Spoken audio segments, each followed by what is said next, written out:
에베소서 6장 1절부터 3절까지 한 목소리로 같이 봉독합니다.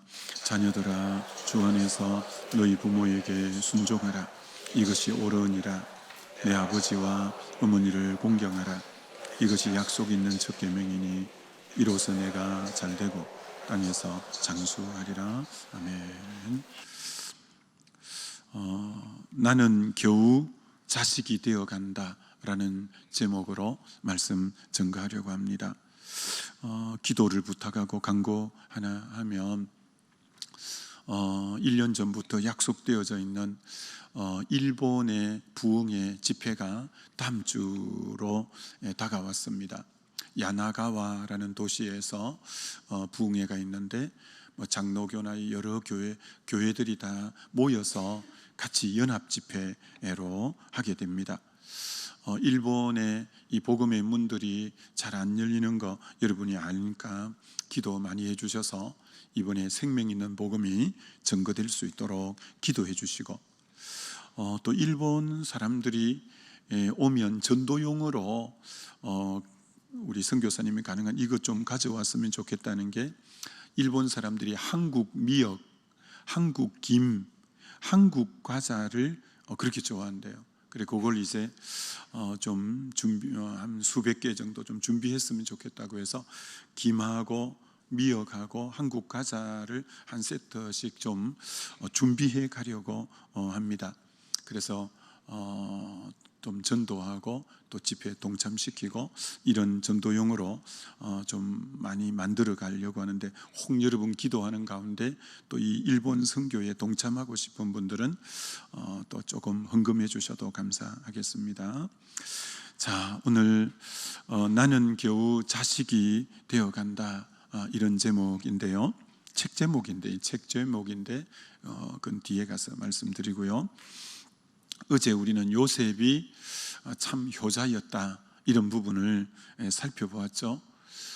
요셉이 참 하나님 경외하는 그가 그렇게 아버지를 그리워하고 늘 기도하고 만나기를 소원했는데 20년 넘어 실제로 아버지를 상봉하게 되어지게 되고, 아버지와 형제들, 조카들까지 약 70여 명이 애굽으로 내려와서 고센이라는 땅에, 요셉이 마련해 준 땅에 정착해서 살게 되는 그 모든 부양들 요셉이 다 길을 여는 거죠. 아버지가 이스라엘에서 내려온다는 소식을 듣고는 저 변방 그 고센에까지 친히 총리가 맞으러 나가서 그 아버지를 영접하게 되고, 그렇게 오랫동안 끌어안고는 그렇게 실컷 울고, 아버지도 참 너를 내가 보았으니 이제 죽어도 여한이 없다고 이렇게 말하죠. 창세기가 수천 년 전의 책인데 어떻게 그때 부모의 심정이나 지금 부모의 심정이나 이건 똑같구나, 똑같구나. 요즘도 아마 자녀를 수십 년 만에 만난, 20여 년 만에 만난 이제 그 부모가 있다면 꼭 그 야곱처럼 얘기하지 않았을까? 내 이제 너 얼굴 봤으니 이제 내가 죽어도 여한이 없다. 이게 수천 년 전의 부모도 참 그렇게 꼭 고백하는 걸 보면, 참 부모 심정이란 하나님이 부어주신 동일한 마음이구나 라는 생각이 들죠. 여러분, 요셉이 부모님을 그렇게 공경을 잘했는데, 그래서 요셉이 성경 약속대로 땅에서 잘되고 장수하고 땅에서 잘되는 축복이 효도하는 그에게 늘 있었던 거죠. 요셉이 보디발의 집에 있을 때 요셉으로 인해서 그 보디발 집이 일어나고 형통하게 되었더라고 성경은 말합니다. 부모 공경하는 그를 통해 하나님이 그 집에 복을 주신 거예요. 그래서 그 집이 다 일어나게 되어져요, 요셉 때문에. 그래서 그건 안 믿는 보디발도 알고 가정의 모든 재물을 다 맡기는 것처럼 총무로 그를 가정 총무로 삼는 것처럼 그렇게 요셉이 있는 곳에 복이 있는 거죠. 감옥에 갇혔는데 정말 감옥에 가서도 감옥이 형통했어요. 하나님에게 꿈을 해몽하는 은혜를 받아서 그들의 꿈을 해몽해주고 위로하고 격려하고 하면서 요셉이 있는 동안 감옥에 있는 사람들이 그렇게 회복이 되고, 그렇게 요셉이 있는 곳에는 다 복되었어요. 여러분, 요셉이 총리가 되었을 때 하나님이 미리 예견해서 보는 꿈을 보여준 게 7년 풍년, 7년 흉년이었어요. 여러분, 7년 이 풍년 때 그 양식들을 전부 저장해두고, 여러분 만약에 7년 흉년이 들었다면 나라가 완전히 여러분 1, 2년만 비가 안 오고 해도 나라가 어려울 건데, 그 농경 사회의 7년 기근이라면 완전히 나라가 거들났을 거예요. 그래서 주변 나라들이 전부 양식 사러 오는 거 보니까 주변 나라들은 그런 지혜 있는 사람이 없어서 다 그들이 났잖아요. 근데 요셉이 있는 애굽만큼은 양식이 풍족할 수 있었던 게 이 하나님의 사람이 거기 있었던 거예요. 하나님의 복을 받은 사람이 거기 있었던 거예요. 여러분, 부모를 공경할 때 네가 땅에서 잘 되고 라고 한 것처럼 요셉이 있는 곳은 계속 잘 되어졌습니다. 요셉이 있는 곳은. 그래서 여러분, 부모 공경은 정말 귀한 겁니다. 너무 귀한 거고요. 그래서 여러분이 회사에 지금 사장님으로 오너로 계신 분들은 직원을 채용할 때 여러 것 보겠지만 그 중에 하나, 봐야 될 것 중에 하나, 부모에게 맺혀 있는 사람인가 잘 봐야 돼요. 그럼 그를 통해서는 복이 임하지 않아요. 여러분의 회사 직원을 선별해서 뽑을 상황이라면 부모를 공경하는 사람을 직원으로 채용하면 그가 잘 되기 때문에 그로 인해서 회사도 잘 되는 역사가 일어날 수 있는 거예요.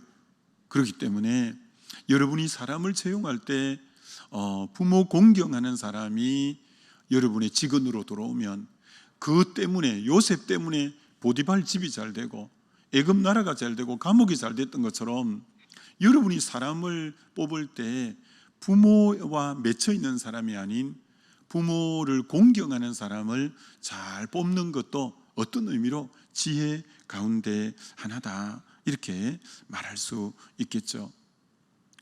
여러분, 성경에 하나님이 기이셨던 이 믿음의 거장들을 한번 여러분이 쭉 훑어보면 예외 없이 부모를 공경한 사람이라는 걸 금방 알 수 있을 거예요. 왜 그러냐면 누누이 말씀드렸지만 10계명의 구조가 1계명부터 4계명까지가 하나님에 대한 거고, 그 다음 5계명부터 10계명까지가 사람에 대한 건데, 사람에 대한 것 중에 제일 우선이 부모 공경이에요. 그렇기 때문에 하나님을 경외하고 하나님을 사랑하면 열매로 부모 공경은 따라오게 돼 있는 거죠. 그래서 하나님이 기약했었던 하나님을 경외하고 하나님을 사랑한 자는 당연히 부모 공경을 하게 돼 있기 때문에 성경의 믿음의 위인들이 부모 공경을 잘했기 때문에, 하나님을 경외했기 때문에 부모 공경도 잘한 그런 모습을 보게 되어지는 거죠. 여러분, 솔로몬이 1000번제를 드리고 하나님이 그 예배의 감동을 정말 먹고 내가 너에게 무엇을 줄꼬 이랬을 때 정말 그 지혜를 받아서 전무후무한 지혜를 받잖아요.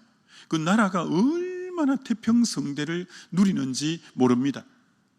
여러분, 그가 어머니 밧세바를 어떻게 섬기느냐 하면 열왕기상 2장 19절에 이렇게 섬겨요. 밧세바가 이에 아도니아를 위하여 말하려고 솔로몬 왕에게 이르니 왕이 일어나 영접하여 절한 후에 다시 왕자에 앉고 그 어머니를 위하여 자리를 베푸니 그가 그의 오른쪽에 앉는지라.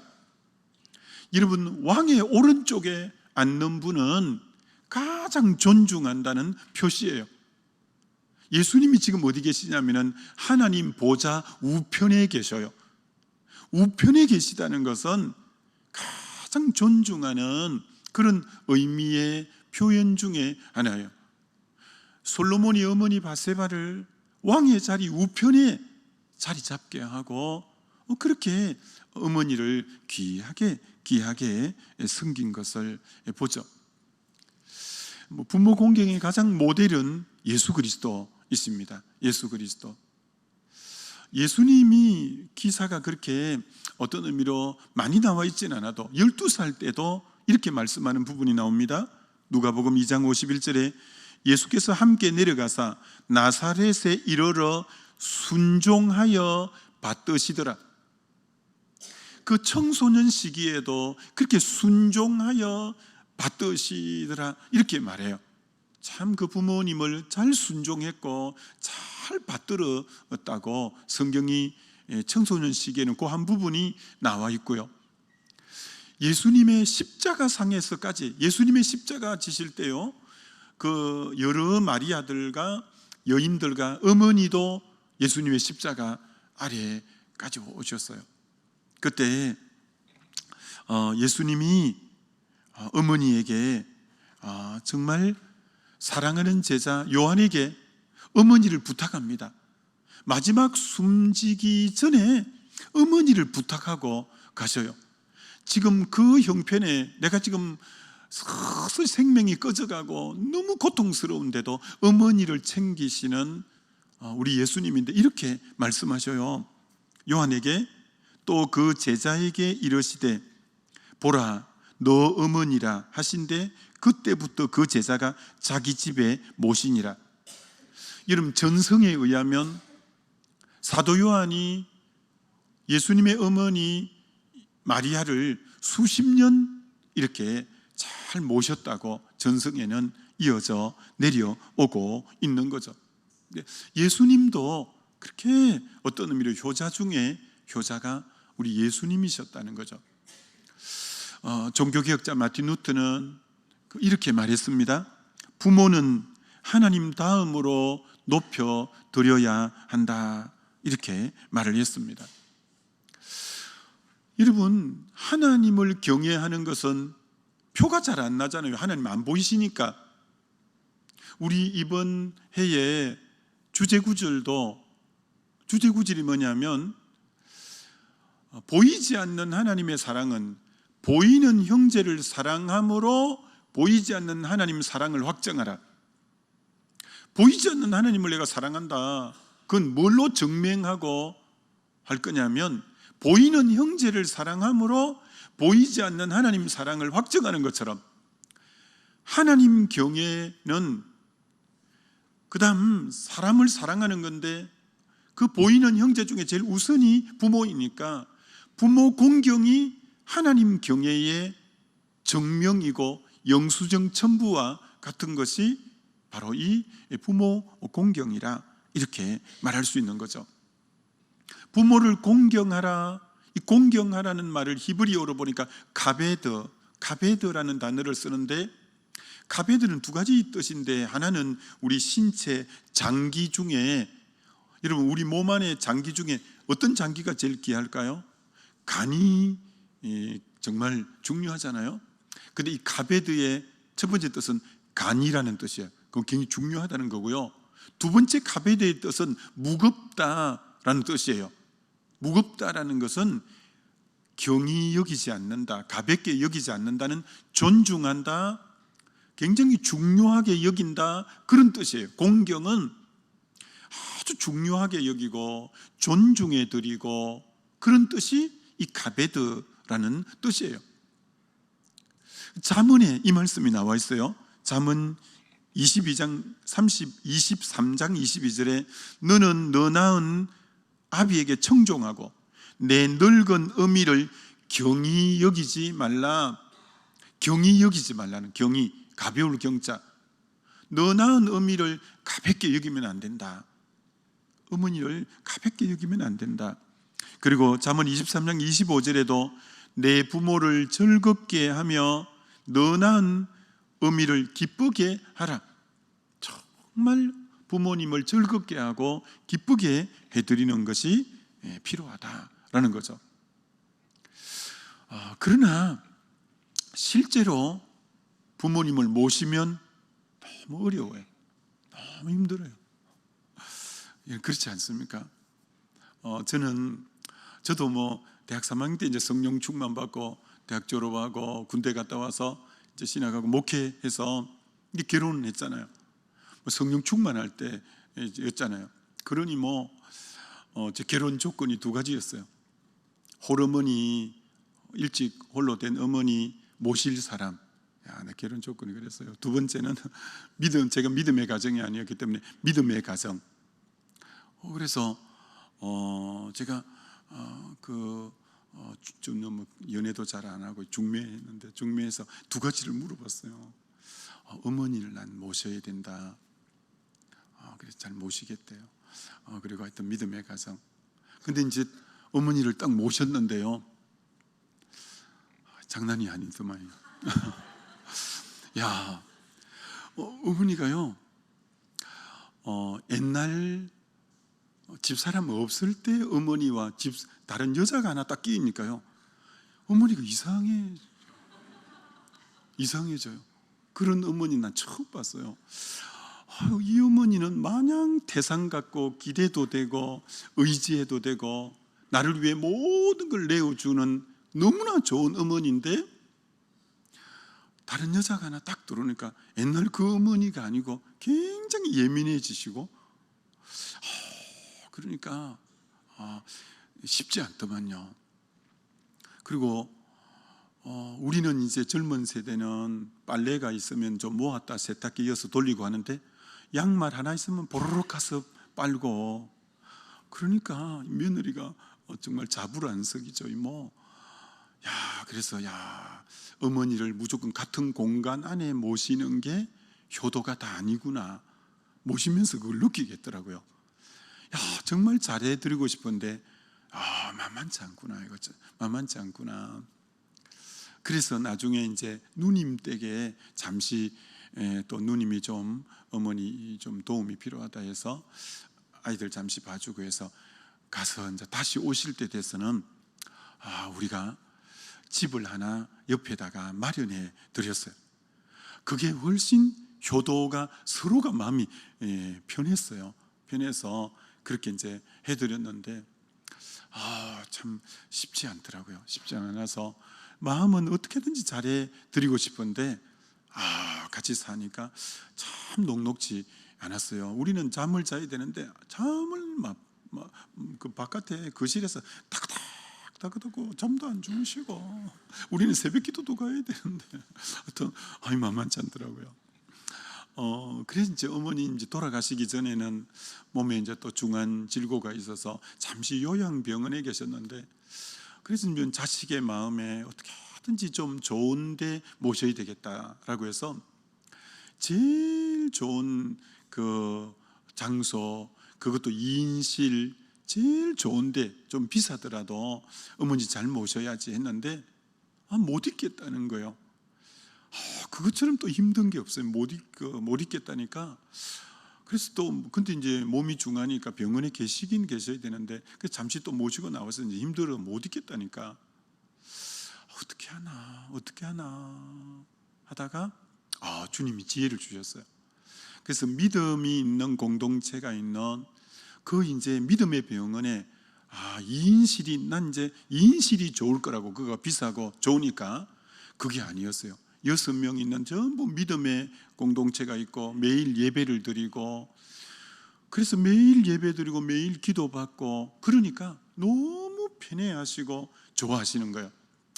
그러면 제가 경험한 것은 환경적으로만 잘해 드리는 게 효도가 아니구나.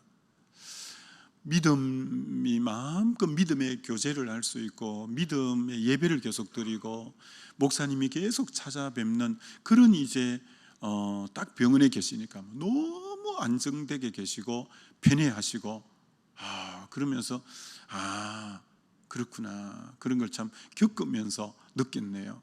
그래서 참 부모 공경이 결코 만만치는 참 않아요.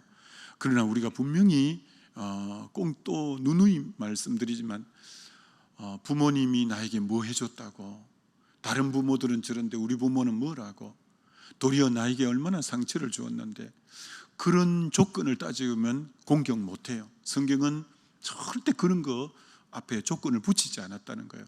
그분이 나에게 상처를 주었을지라도, 뭘 남겨두지 않았을지라도, 어떻게 하든지 그분이, 하나님은 하나님의 대리자로 이 땅에 나를 생명이 있게 한 통로로, 하나님의 대리자로 나를 이렇게 사랑으로 양육시켜 주신 분이 그분이에요. 그분이 없으면 내가 이 땅에 생명이 존재할 수도 없고 내가 이렇게 자랄 수도 없게끔 그분으로는 최선을 다해서 우리를 양육해 주셨기 때문에 나의 부모님이라는 그 하나만으로 우리는 공경해야 될 필요 충분 조건을 다 가지고 계신 분이라고 알고, 우리가 할 수만 있다면 잘 섬겨드리는 것이 우리의 참 도리라. 그래서 그 부모님의 그 하나님이 나의 생명에 대해 하나님의 대리인으로 생명을 낳게 하고 사랑을 덧입게 하고 이렇게 자라가게 하는 부모의 하나님의 대리인으로 나에게 보내주신 너무나 귀한 분이라는 걸 깨달는 것이 철이 든 거고, 망가지가 부모의 은혜라고 느껴지는 것이 신앙이 성숙했다는 거고, 그렇다는 것을 여러분이 꼭 마음에 아셔서 할 수만 있는 대로 부모님을 잘하는 것이, 그게 하나님 앞에 영광을 돌리는 것이요 하나님의 복을 받는 것이기 때문에 제가 이 가정의 달에 계속 좀 강조하는 거죠. 여러분, MBC 임희정 아나운서, 지금은 이제 아나운서 안 하고 프리랜서인데, 그가 쓴 책이 나는 겨우 자식이 되어간다. 이 설교 제목이 그분의 책 제목인데요, 그 책에 보면 아버지는 초등학교, 어머니도 초등학교 졸업한 막노동 건설 현장에서 아버지가 막노동 하시는 분이에요. 그래서 참 늘 아버지가 좀 창피했대요. 아버지가 못 배우셨지, 늘 건설 현장 막노동 하시지, 늘 아버지가 창피했대요. 그런데 자기가 철이 들고 깨닫고 보니까 아버지가 창피한 게 아니라 그런 아버지를 창피하게 여긴 자기가 너무나 못난 자식이고, 그런 성실하게 근면하게 일해 오시고 그렇게 일해 오시고 어려운 가운데도 우리를 이렇게 공부시켜 주시고 돌봐주신 그 아버지가 너무나 귀한 분인데 창피하게 여긴 자기가 너무 창피스럽다는 거예요. 너무 창피스럽다는 거예요. 왜 창피스러웠냐면, 대학원을 졸업하고 이 아나운서 시험 보러 갔는데 면접관이 여러 가지 묻다가 꼭 욕을 묻는데요. 아버지 뭐 하시냐고 묻는데요. 그럼 자기가 대답을 이렇게 했대요. 건설 분야에 종사하십니다. 건설 분야에 종사한다고 넓은 의미로 맞죠? 그러면 그분들은 전부 회사의 중력이신가 이렇게 생각한다는 거야. 그럴 때마다 자기 마음이 그렇게 고통스러웠대요. 왠지 자기가 참 바른 말 아닌 것 같고, 근데 철이 들면서 깨달았다는 거예요. 우리 아버지가 왜 창피스럽냐? 비록 초등학교 나오고 막노동 하시는 분이지만 그렇게 근면성실하셨고 그렇게 우리 사랑해 주셨고 우리를 이렇게 공부시켜 주셨는데 아버지가 뭐 창피스럽냐? 책을 쓰게 된 동기가, 어느 날 건설 현장 옆을 지나가는데 막노동 하시는 분들이 많더래요. 자기 눈에는 다르게 보이는 거죠. 아버지하고 같은 일을 하니까. 근데 그때 딱 요 생각이 들더라는 거예요. 저분들의 자녀들은 아버지를 어떻게 생각할까?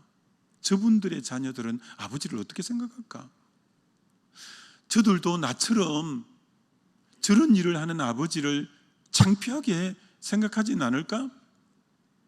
그게 아니라는 걸 깨우쳐 주고 싶어서 책을 쓰게 된 동기라는 거예요. 아니다, 그게 창피스러운 게 아니다, 그걸 좀 알리고 싶어서 책을 쓰게 된 동기라는 거예요.